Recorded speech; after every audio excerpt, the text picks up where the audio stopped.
Et tout d'abord la météo du jour, un mot rapidement des prévisions de Météo Service. Encore une belle journée attendue. Pour aujourd'hui, quelques nuages bien présents tout de même ce matin, mais qui vont offrir de plus en plus d'éclaircies au fur et à mesure de la journée. Les températures, elles en revanche, sont en baisse par rapport à hier.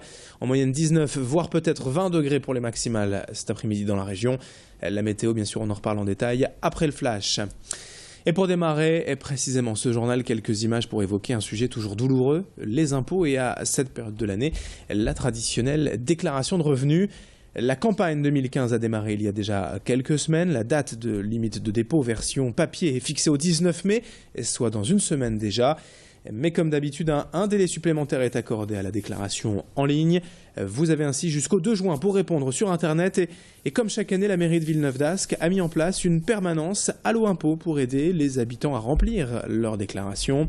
Pour être complet, l'ordre des experts comptables de la région s'est associé à la commune.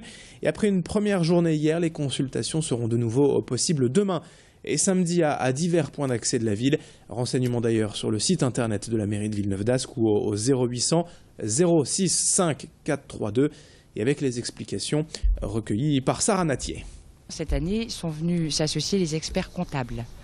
Donc on a des experts qui sont là.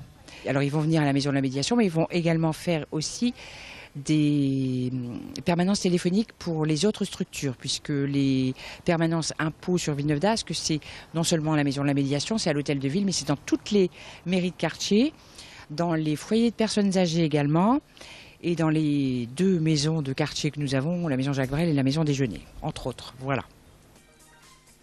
Cette campagne annuelle de déclaration de revenus nous donne l'occasion de vous poser la question du jour, Grand Lille TV Métropolis. Alors que l'on évoque déjà une déclaration exclusivement sur Internet pour 2016, l'an prochain, avez-vous lâché le papier pour cette version en ligne? Comme d'habitude, vous nous répondez sur laquestiondujour.net, notre site dédié, ou via les Facebook officiels Grand Lille TV Métropolis. L'actualité aujourd'hui est marquée également par les élèves du lycée Jeannine Manuel de Marc-en-Barœul qui étaient au Népal lors du tremblement de terre et tous rentrés sains et saufs, qui ne comptent pas rester sans rien faire après ce drame vécu de près. Ils ont ouvert une page Facebook où ils annoncent vouloir récolter 1 million d'euros pour aider la population sur place. Pour cela, en fait, ils espèrent vendre le documentaire réalisé là-bas durant leur voyage, ainsi qu'un abécédaire en anglais pour les enfants népalais. 1 million d'euros, c'est bien sûr l'objectif à long terme. Nous aurons l'occasion d'y revenir très prochainement sur Grand Lille TV. 7h18 en direct, autre image à présent avec le festival Rire en mai, de retour dès dimanche à Lille après 3 premières éditions prometteuses.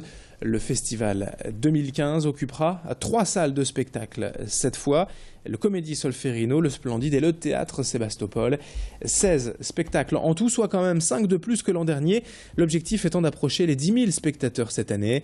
Des artistes confirmés comme Patrick Timsit ou Jean-Marie Bigard ou encore Caroline Vigneault seront présents et côtoieront les petits nouveaux du stand-up, les jumeaux lillois ou encore Shirley Soignon, qui était hier notre invité sur ce plateau. Mais la grande nouveauté cette année, c'est quand même le tremplin découverte avec de jeunes artistes sélectionnés par un jury de professionnels qui seront à découvrir lors de la finale régionale le dimanche 17 mai à 17h à la Comédie Solferino. Fanny Bourdillon, elle, a rencontré certains des humoristes programmés, et notamment les 2 jumeaux lillois que l'on écoute. Nous, c'est vrai qu'on est artistes dans le festival, mais on sera aussi dans le public, puisque de toute façon, on est lillois. Donc on aura la chance, en 2 semaines, de pouvoir aller voir plein de spectacles. On se met à la place du public. C'est génial aussi d'avoir plein d'artistes qui sont de Paris et de France entière, qui viennent pendant 2 semaines à Lille. Mais on bosse un peu quand on est dans une salle. Parce qu'en fait, oui, nous, en tant qu'humoristes, dès qu'on se met dans une salle d'humoriste, on a toujours cette espèce de regard peu critique, tu sais, de l'humoriste qui critique l'autre humoriste. C'est pas mal ça. Ouais. Ah, c'est moyen. Ça, j'aime bien. Ça, c'est facile. La lumière est sympa. La lumière est sympa, tu vois. On est toujours comme ça. Mais non, on est en général, on est plutôt bons clients. En plus, quand c'est des amis, tu rigoles même si c'est pas drôle. Donc voilà. Et on enchaîne avec une vraie découverte ce matin sur Grand Lille TV. Depuis hier soir et désormais tous les lundis à Roubaix, le Bar Live accueille un atelier Conocole animé par Pascal Lauvergne. Il s'agit en fait d'une technique de percussion vocale originaire d'Inde du Sud, un langage du rythme utilisé et transmis oralement depuis plus de 1000 ans. Le Conocole était encore inconnu en France et en Europe il y a à peine 10 ans, mais cela commence tout doucement à se démocratiser avec notamment des cours dans les conservatoires de musique ou des ateliers dans les hôpitaux et les écoles.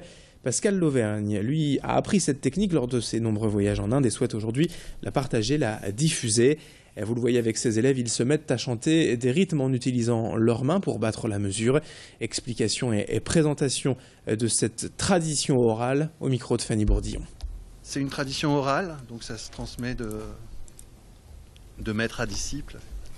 Voilà, et moi je me suis formé auprès d'un musicien indien qui s'appelle Suresh Vaidyanathan, Gautam Suresh, qui est un musicien de Chennai, et donc je transmets son enseignement. Voilà, j'ai la chance d'être toujours son élève, de jouer avec lui aussi de temps en temps quand il vient en Europe. Et l'idée, c'est qu'il puisse valider aussi l'enseignement que je transmets auprès des élèves en profitant de ses venues en Europe pour finaliser un stage avec lui. Et à 7h21, c'est ainsi que se termine ce journal. Très bon réveil à toutes et à tous. Merci de votre fidélité sur Grand Lille TV.